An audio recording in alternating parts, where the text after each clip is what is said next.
Salut les GOAT. Aujourd'hui on se retrouve pour une nouvelle vidéo parcours de l'artiste togolais de la nouvelle génération Centrino Raphaël. La seule chose que je vous demande pour me soutenir c'est seulement que vous vous abonniez à la chaîne, à aimer la vidéo et à laisser un petit commentaire pour le référencement. Merci à tous ceux qui le feront.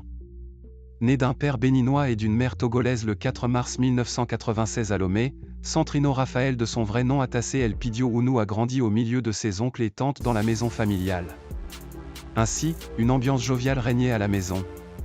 Une fois au collège, il découvre la musique, et plus particulièrement le rap, entraînant avec quelques camarades. Dès 2014, il participe à plusieurs concours de musique, mais il est rapidement éliminé dès les premiers tours. Centrino décide alors de faire une pause. Ce n'est qu'après l'obtention de sa licence en 2017 qu'il choisit de retourner en studio. Il sort alors sur YouTube son premier titre le 5 février 2017 toute la nuit. Puis 5 mois après, Centrino balance le titre qui le fera connaître sur le plan national intitulé Fiançailles.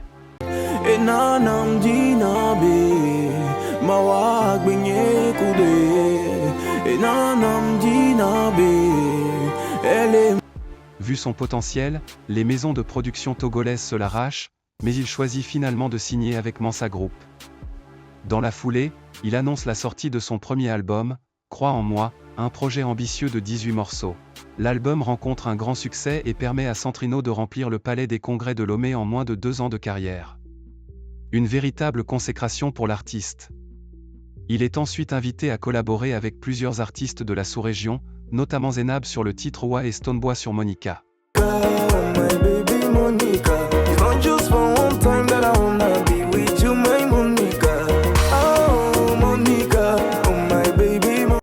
Ce titre en particulier lui ouvrira les portes du marché international. Ainsi, il annonce en 2021 la sortie de son deuxième projet du nom de Coup de cœur. Un album comportant 21 morceaux et avec de grands noms de la musique africaine invités. Le projet sera porté par les giga hits comme Camarade, Méjé Bavon ou encore La maladie d'amour. La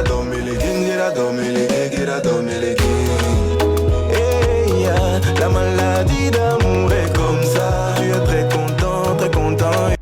Avec cet album, il remporte 2 années consécutives les prix de l'artiste togolais de l'année et ceux du morceau de l'année. Centrino est invité partout, il remplira une deuxième fois le palais des congrès de Lomé, fera des tournées européennes et pour couronner le tout il fait un concert à guichet fermé au stade Omnisport de Lomé le 25 décembre 2023. Près de 4 mois après, son troisième album verra le jour sous le nom de Belle Vie. Comprenant 18 titres avec la présence de la légende de la musique togolaise King Vincent, l'album sera porté par les morceaux comme On va pas divorcer, Dorémy en featuring avec Lil J, et Pour la E avec Hiro. Viens on va lever, ton petit cœur va pas tomber à l'eau. Viens on va lever. Pour finir l'année 2024 en beauté, il fait un concert au Bataclan de Paris. Faisant de lui le deuxième artiste urbain togolais derrière l'étouffant à réaliser cet exploit de popularité. En moins de 10 ans de carrière, Centrino Raphaël s'est imposé comme l'une des figures majeures de la musique togolaise grâce à son style mêlant afro R&B et rythmes africains. Avec plusieurs albums à succès et une large audience, il a su conquérir un public au-delà des frontières de son pays. Son ascension fulgurante et son influence croissante témoignent de son talent et de son avenir prometteur sur la scène musicale. Merci d'avoir suivi la vidéo jusqu'à la fin les GOAT, abonnez-vous et dites en commentaire qui aimeriez-vous prochainement.